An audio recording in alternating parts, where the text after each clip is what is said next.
Hello, hello, hello, everyone. How are you all doing? I know it's been a minute. So I just, come on. I'm here. I'm here. I'm here.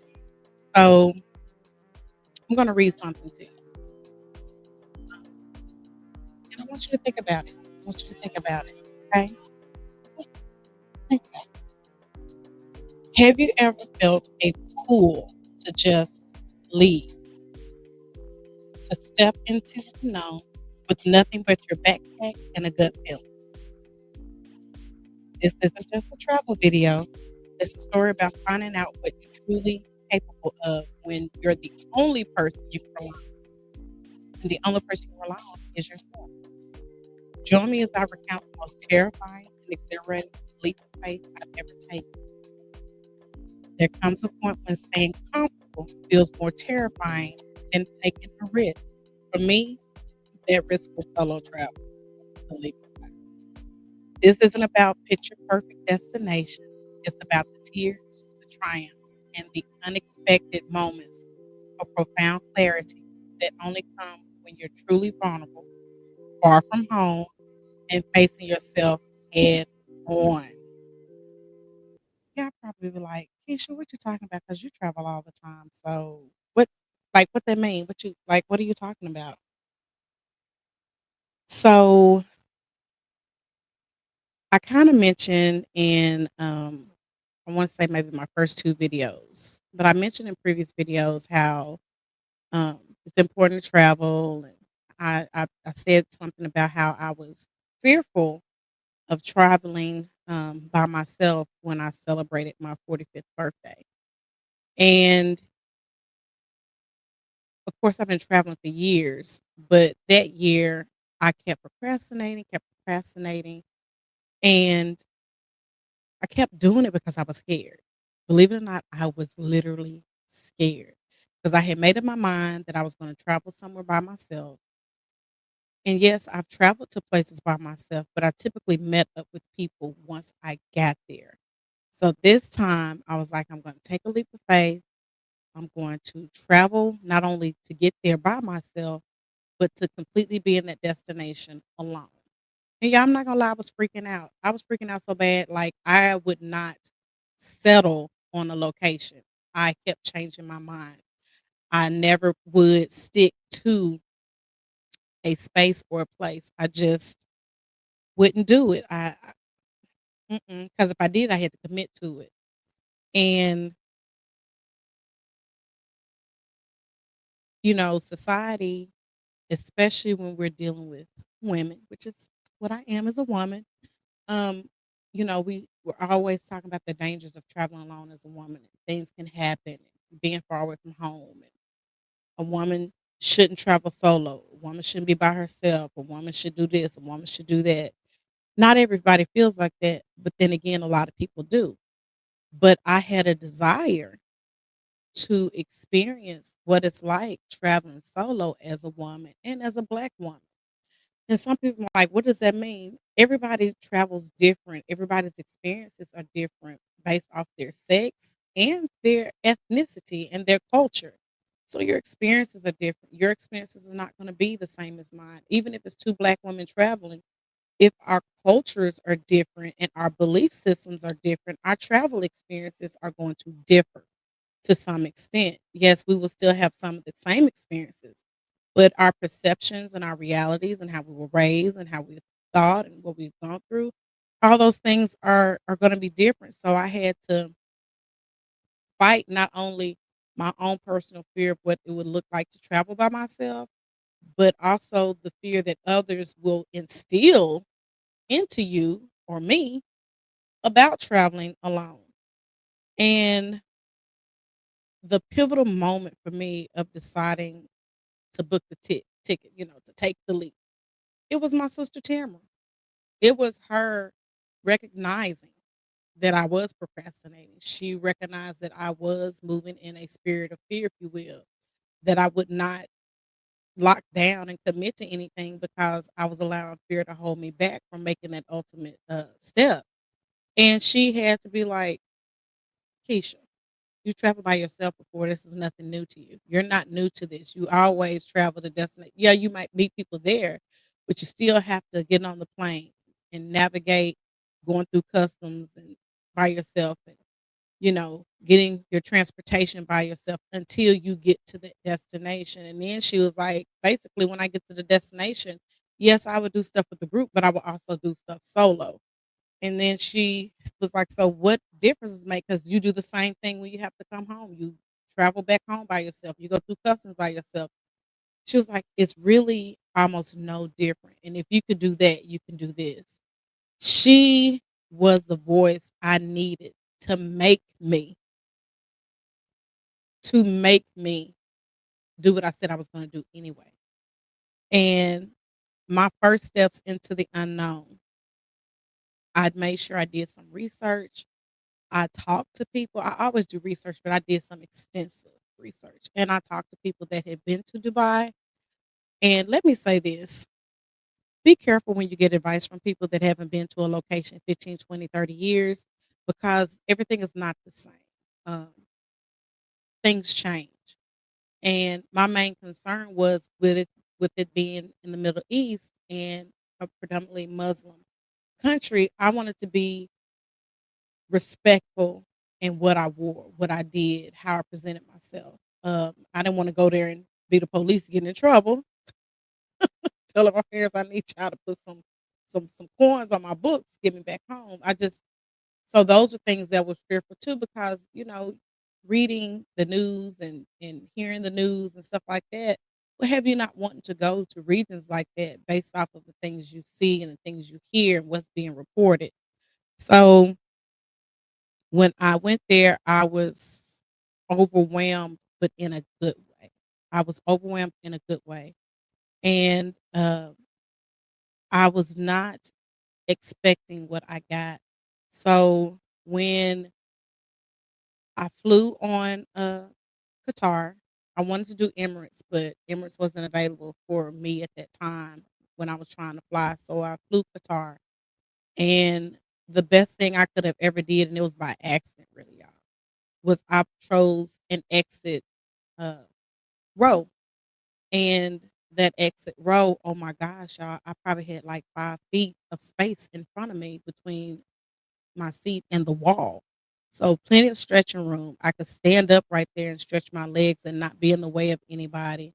And then, there was a guy. I sat by the window. The window seat is always my favorite. He sat in the aisle. There was nobody in between us. So when I got on that particular plane, I was excited. I was so excited because when I did my first flight as an adult, yeah, it was on a little baby plane. I think it was we flew Frontier going to Atlanta. I'm thinking, you see movies. I'm thinking snakes on a plane, like Air Force One. I'm thinking 6 seats in a row, like 10 rows, 10 seats in a row, I'm sorry, 10 seats in a row. I'm thinking double-decker, three-story flight, I'm thinking that's what I'm gonna get when I got on my first flight, and I was highly disappointed with Frontier. Yes, y'all can talk about me, whatever. It is what it is, but I was highly disappointed. So when I got on Qatar from my layover, I was like, "Oh, yes," because it literally, y'all, it was 10 seats in a row. It was 3 on each side, where the windows were, so 3 on that side, and in the middle, it was 4 seats, so 10 seats, and the fact that there was nobody that sat between me and that guy was phenomenal, and when I got on the plane, um, I was happy, like, about the space, but I got to experience, being in economy and having a blanket, having headphones provided for you, having house shoes, and then a little bag that had a sleeping mask and toothbrush and toothpaste and a comb. Of course, I didn't need one at the time because my hair was like literally faded. It was short, very short. But just having those things and then the amount of food they kept giving us. Y'all, I felt like a hobbit from Lord of the Rings. I felt like a hobbit, cause y'all, I promise I felt like I had breakfast, brunch. lunch, snacks in between, uh, supper, snack, dinner, midnight, snack, and breakfast. Like, I literally felt like I had that many meals, and they were all, like everything tasted, oh my gosh, phenomenal. And one thing that I was not used to, when you're flying short distances international, if you're flying a long way, they provide you a meal, but they may ask you on the flight what you want. But this time when I did my flight, when I booked it, it asked then like what kind of meal you want, like what's your preference. And it had like 5 or 6 different preferences based off your diet. And I was like, okay, this is nice. And so the quality of the meal was really good, and then them not being stingy with allowing you to get so many drinks, and the, bathroom on the plane was extremely nice, and one of my fears was language barriers. I was so concerned about not being able to communicate and not being able to express myself or understand what somebody else is saying to me, and when I got off the plane in Qatar, well, Doha, Qatar was where one of my layovers was. When I got off the plane, one of the first things I noticed that everything was written in Arabic and English. I was like, "I can read, I can read. Oh my gosh, I can read, I can understand." And then seeing how beautiful the airport was, y'all, it looked like a fancy mall and a fancy hotel all into one, like luxury. It was really, really, really, really nice. I had never seen an indoor smoking area in a mall. So there was several places, or the airport. There were several places throughout the airport that had dedicated smoking spaces. There was areas that had men only, that men just wanted to lounge and just be by themselves. They had areas where women could just be by themselves. And then they had of course, your airport lounges, but they also had playgrounds scattered throughout the airport, which I think is so awesome because people that have kids need to run off this energy, especially when you have long layovers and just watching the kids play. You like, I didn't hear a kid cry. Like, all of them were having fun. The parents was watching them. Like, no issues, no issues. And that was awesome, the fact that I could read. And then when I got off the plane, we had to go through customs in Doha, um, and trying to remember, I think they had a TSA, like, pre-check line, if I'm not mistaken. I wanna say they had one there. Some places will have things like that, but I wanna say they did, and, so I went through their customs. Um, Let me say this. When you go to certain countries, please be careful about what you bring into those countries because in some countries it is illegal. So be mindful. I didn't have any, so this was not my issue, but you cannot take adult novelties into certain countries. Like, that's illegal. That will get confiscated. Like, there's so make sure you know what you can and cannot take into different countries. Also, when I went to, Bali, kinda off track, but when I went to Bali, they confiscated my lighter. What now? So just be mindful, like, and it was an $80 lighter. I love that lighter. I was so sad about it, but so just be mindful that certain things you cannot take. Now, some of you like, "Yeah, you can't take a lighter." Yeah, in your carry-on in a lot of places you can. As long as you have it on you, just can't have it in your checked baggage. I had it on my person and they still took my lighter, whatever. So being able to go through customs and then navigate around the airport, everything was in English, like I said, and in Arabic.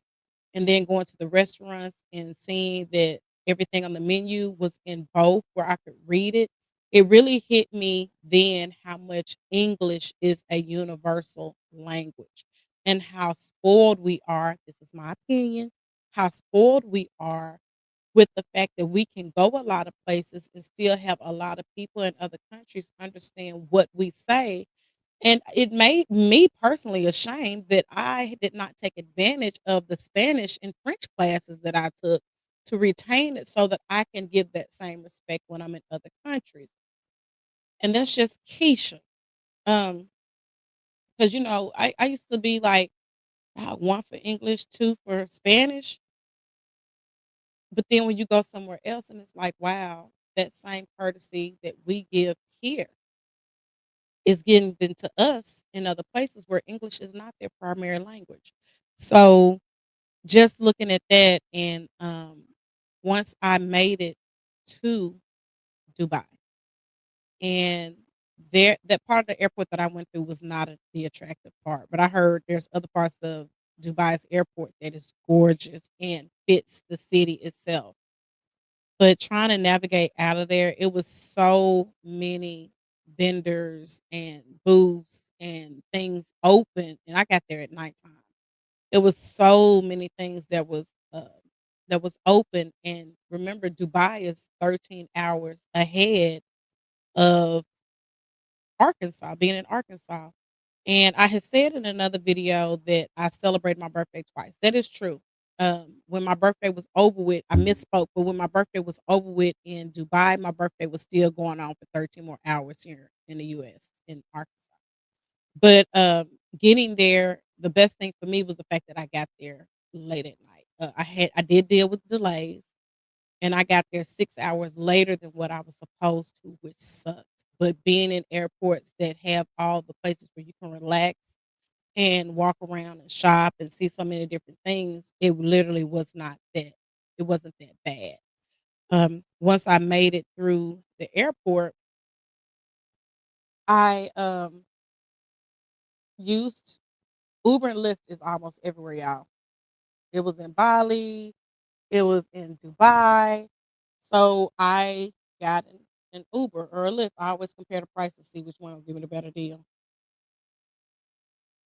I'll be about trying to save that money or thinking I am. So when I stepped outside for where the Uber and Lyft was, I saw so many luxury vehicles. Now that part is not a lot. I saw a ton of luxury vehicles, Bentleys and all that stuff. And my Lyft or Uber driver picked me up in a Lexus. Okay, okay. Spoke English, a little bit English. Wasn't mean, but wasn't like talking or overly friendly or anything. That ride cost me about $50 to get me to my resort because I stayed at the Riu Dubai, which was an all inclusive resort, and it was family friendly. I don't like staying at family friendly resorts. I be wanting to be just adults only. But at that time, it was the only all inclusive resort that was available in Dubai. So I had to suck it up. So it is what it is. Got there, went inside. At this point, everybody's talking in English. No matter who you were, they were talking to you in English, unless you start speaking to them in Arabic. Then they spoke to you in Arabic. So it was people from other countries, but they had to speak to the reception folks in English, and so that made me feel better. Got to my room. I did do a room tour. I posted on my TikTok channel. Y'all, when I got to my room was very nice. My room was very nice. One thing that was different that stuck out to me when you're staying at all inclusive resorts, most of the time you have drinks and alcohol in your room. But because I was in Dubai, I had drinks, but there were no alcohol. If I wanted alcohol, I had to go downstairs to the bar to get it. Other than that, that was like the only thing that was just really different for me. I did not have to worry about getting lost because, like I said, everything was in English, and I had booked my excursions and activities in advance, and I had booked them with companies that I knew provided transportation. Because that was another thing I didn't want to have to worry about is when I did do my activities that I wanted to do, having to worry about having transportation to get there and get back. It came with that, so that took care of that. It wasn't till about the second day that when I was in an Uber slash Lyft that I saw on the streets on the highway was a sign that said DTC and it said ride share. And I was like, what's that? So I looked it up. The government has their own version of rideshare. Y'all, I downloaded that app. The same trip that was costing me between 50 to $60 each way, the same trip with them, it was 15 to $18. Kid you not. Same trip. And it not only gave you the option for the Excel and the comfort and all that stuff, it also gave you the option of having a woman to drive you if you want if you're a woman, you want another woman to drive you around. That gave you that option. It was still Lexus is picking me up, people in Lexus pick me up. That did not change. But what baby, when I discovered the price difference, oh, that's all I use. Cause when I went to the frame, which is gorgeous by the way, when I went to the frame, I used the app because that particular one did not come with uh transportation. That one did. And so I used that app and yeah, I was so happy. I went to the Mall of Emirates. I went to the Dubai Mall and I realized how self-sufficient I was and how I need to rely more on my own competence and my own intelligence, if that makes sense. That if I can do the research and find out things when I'm going to anywhere in Mexico or anywhere in the Caribbean, anything like that, I could do the same thing going when I cross over the pond, and I mean the ocean. And I was like, "Keisha, you're doing it. The very thing you was afraid of, you're doing it." And when I was talking to, uh, the locals, I made friends, with, people, and we became Facebook friends. I met a German couple, and I met a, Italian couple when I went on excursion. It was a group of 6, no, 5, because I was number 5 and the driver was 6, but when he was talking to them about what to expect and all that stuff, one of the couples, a German couple, couldn't understand what he was saying. So, y'all, I was a translator. I was translating for them. Y'all, I felt like, ooh, because he was using words they didn't understand. So I was breaking it down for them in simpler terms so they could understand like what he was trying to get across and what he was trying to say. And y'all, those were like unexpected moments of discovery because here it is. I'm thinking I'm going to be the one with issues with language barriers, and it wasn't even me. It was other people, and y'all, it made me feel like, girl, you got this, you got this. And one thing that I found interesting was I went there during my birthday, which is in October, which is the end of my birthday is the end of the month. And I'm so used to when I'm in the US seeing Halloween being celebrated. Y'all, that was another discovery for me is that, you tend to forget you're not the only one in this big broad world. And not every holiday you celebrate or you recognize other people's, they recognize. They don't. Not everybody recognizes. So it was such a culture shock for me to not see any Halloween decorations. It was not till I went to the mall that I finally saw some Halloween decorations at this one place. That was it. That was the only place they had it. And then I saw a $800,000 car. Uh, I took a picture. I have to show y'all. I have to show you. I should have put it on here. I'm sorry. I'm gonna do better with being able to, as I'm talking, pulling up pictures so y'all can see in videos. I'm gonna get there. I'm gonna get there. But seeing an $800,000 car and it had rope around it and it was in the valet area and of course they had people like you don't touch that car, like which makes sense. That car is a ton of money, and so they allowed people to take pictures because I was people. I was people. I took pictures. I took pictures, and so taking pictures of that car because I'm like, "Right, this probably as close as Imma get to $800,000 anytime soon." Lord's willing, I plan on getting there one day, but you never know. Um, but finding myself being able to explore and being free to explore and not getting lost and being able to navigate and being able to make other people comfortable in a place that they're not familiar with helped me to find comfort and joy and enjoy the journey so much more, and leading to incredible hidden gems that I found in myself, that no matter where I'm going, I still have something to offer somebody. I still was able to be a travel agent.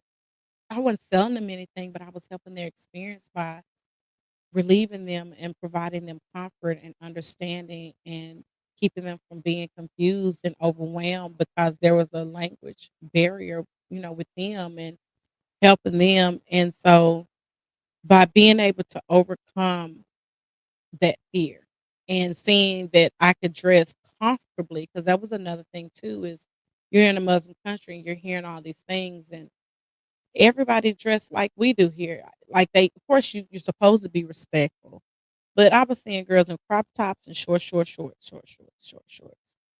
And I was like, I can dress regular, my regular. I saw people dressing their regular. The only place that you had to cover up is when you went to their mosque, their religious center. You had to be respectful and completely cover up. And I was fine with it. I didn't get to go, but I do plan on going back to Dubai because there's so many things I want to do that I didn't get a chance to do. I also was able to go to the Burj Khalifa, which is the tallest building in the world. Y'all, it was beautiful. You could see that building from just about anywhere in the city, and even outside of it, because I saw when I was flying in. And the structure itself is gorgeous. It's gorgeous. And being able to go up there and seeing the technology that they have for just the elevator itself that we don't even have here, I'm like, "God, why we so far behind?" Like, you know how you see you looking at the elevator and it tells you what floor is going on and all that stuff. Well, theirs, it was actually on the door of the elevator. It was projecting the door of the elevator. It was telling you what floor was on, how many seconds is gonna take you to get to you, and then, like, I was like, "Wow." It was, and it made it where it was worth, the wait, if you will, because it was like, "Oh, shit, that's not gonna be long." Because a lot of times you sitting there waiting, you're like, "Oh my gosh, how long much longer it's gonna take? Oh my gosh." All of that was over with. But one thing that I also found, which changed my perspective, there was an evolution in my perspective of how I viewed, uh our special needs and those with disabilities everywhere I went. So, the handicaps symbol that we see, that's a universal symbol. The wheelchair. That's a universal symbol when it comes to parking spaces and specialty ramps and elevators that are specifically made for that. Right? I discovered that too, because I never really paid attention to it when I went to other countries, but it really stuck out with me when I was in Dubai. And y'all, they don't call them handicapped. They call them, every sign that had that symbol there, they call them people of determination. Y'all, that hit me in such a great way. I'm trying not to get emotional, okay? It hit me in such a great way and in such a personal way. Because when I think about my stepdad, he had MS, and he was completely handicapped. Like, he couldn't even scratch his nose. The only thing he could do was move his neck. And watching him for years be determined and have such a positive, um, try not to cry, have such a positive outlook on life. He was never negative. He was never down. None of that. And here's a man that used to be so outgoing and take us on trips. Like, he helped me to develop my passion for traveling. Like, he literally, every summer, he would take me and my siblings to Philadelphia because that's where his family was, that's where he's from. And when he took us, y'all, it was a 22-hour drive. He drove straight through, no stops. Like, he literally drove straight through. We stopped for gas and bathroom breaks to eat our packed food, and then we stayed on the road. And it made me think about, here it is, I'm blessed with this man in my life that raised me, and he definitely was a person of determination, and I felt like that was so profound and so accurate when you describe people that have these limitations and they keep going. Yeah, they have their bad days, but they keep going. And I'm like, dang, how come we can't call them that here? How come we can't, instead of us saying handicap or special needs, call them people of determination? I thought that was so, so beautiful. And this really just made me just think about Daddy Baby. That's what me and my sister call him. It just made me think about Daddy Baby. And you know what? I realize now why I'm getting emotional, because the anniversary of his death is on the 26th. So I'm like, why am I so emotional? Well, but that was something that really stuck out for me. And uh I discovered that while I was there, uh I decided to develop more personal boundaries with people when it comes to traveling. And what I mean by that is, from now on, when I'm ready to go somewhere, no matter where it is I'm ready to go, no matter where it is I'm ready to go, I'm definitely not going to allow others to dictate my trips off, based off their availability.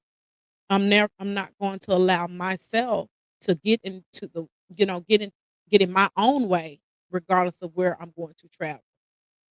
It's too much information out there for me not to know what I need to know in order to be safe, in order to have a great experience, and to order, to do things. And I found strength, and then my resilience was forged on this road of solo travel, self-discovery in Dubai. And it helped me to create a new perspective, uh, integrating, things that I've learned post travel, just looking at things in a different way and appreciating the different cultures, and even more so the respect that I need to have towards others, even more, with their willingness to come here and integrate, because our country is so big and so diverse. The people in the South are not like the people in the Midway. Shoot, the people in the South not like the people in the South. Everybody is different. And so for people to come over here and to completely embrace the things that make us different, and we are so different here, it made me, like, even more so want to do the same when I go somewhere else and open up my mind to more of what they have to offer. And hoping that with me taking these leaps and going on these journeys and taking these trips and sharing these pictures and these videos and doing the room tours, that I inspire somebody else to consider taking a leap of faith too, to do something different outside their norm and be bold. We be bold in it, and enduring the impact of solo travel, and be their future inspirations, and hoping that they find some aspirations, and you know just be like, "You know what? I can do that too." And stop, get stuff off your bucket list. Stop stop making a list and throwing it in the bucket because you're not doing anything with it. Like, make the effort to start knocking off stuff you wanna do. You don't have to be so bold to go across the ocean and go to Africa, or go to Paris, or go to Germany, or, Australia. Shoot, go to Vegas. I love Vegas. I go there 2, 3 times a year if I can, or when I can. Go to New York, go to Gatlinburg, go to St. Louis, go to Chicago, go to Long Beach, go somewhere within the US and do it by yourself. Do your research, but do it. You're not gonna know what you can do until you actually do it. Don't put limitations on yourself without actually knowing what your limits are. Like, how dare we? And so, with that in mind, y'all, I'm happy to keep going. I'm happy to keep moving. I'm happy to keep traveling, with a group, without a group. Take the leap of faith. discover more about yourself. Be open to discovering your biases. Y'all, I found out I can drink beer on that trip. Now, when I drink it, it got to be a shandy because Keisha can't drink no plain beer. And I discovered what a shandy was. How come y'all didn't tell me what a shandy was? I would have been drinking beer. If you don't know what a shandy is, let me bless you. A shandy is when you take beer and Sprite or 7 Up or a lemon lime, any drink like that, and you mix them together. It changes. This is for me because I can't drink no. Me and beers just don't get along. I don't care what kind of beer it is, and it changes the flavor. And I was like, "This is good." Yes, I would have a shandy.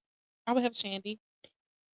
Then she was asking me if I wanted like some rosé, and I was like, mm, because I don't care for wines and champagnes unless it's like a Moscato. Any kind of flavor Moscato, I am down. A Moscato d'Asti, I'm your girl. I'm a mixed drink person. If I taste the alcohol, I won't drink it. Now I'll drink some rum because it's pretty smooth, but anything else is gonna have to be mixed. Yes, I'm a wimp. Call me what you will, whatever. And so she was like, "You want a spritzer?" And I'm like, "What the heck is a spritzer?" It's the same thing. She took some Sprite, mixed it with the rosé, and made me a drink. So now, when when I go somewhere, I'm like, can I have whatever champagne or wine, even if it's red? And do you have a Sprite? Okay, 7 Up, lime, anything like that? Then I ask for an empty glass. So I have 3 glasses in front of me. And then I start doing my mixology and getting it just right. And your girl is happy. I'm happy. I'm satisfied. And so I've discovered that that was something new that I found out is more prevalent in like European countries and that part of the world. And I was like, I would have never discovered this had I not gone. So get out there. Don't be afraid to do it. And don't be afraid to ask me questions when feel like you're ready to do it. I'm more than happy to wanting to help. And y'all, take the leap of faith. Trust yourself and be smart. Don't go into places you haven't researched. Check the reviews. Yelp, TripAdvisor, Google. Like there are so many places where you can look up like what it is to feel confident in what it is you're doing. So that's it, y'all. I'm hoping I was able to, you know, impart some things and give you some enlightenment and share my experience. Yes, I cried. Sorry. It is what it is, but I want to thank you guys for joining me today with Talking with Blair, and I will see you next week.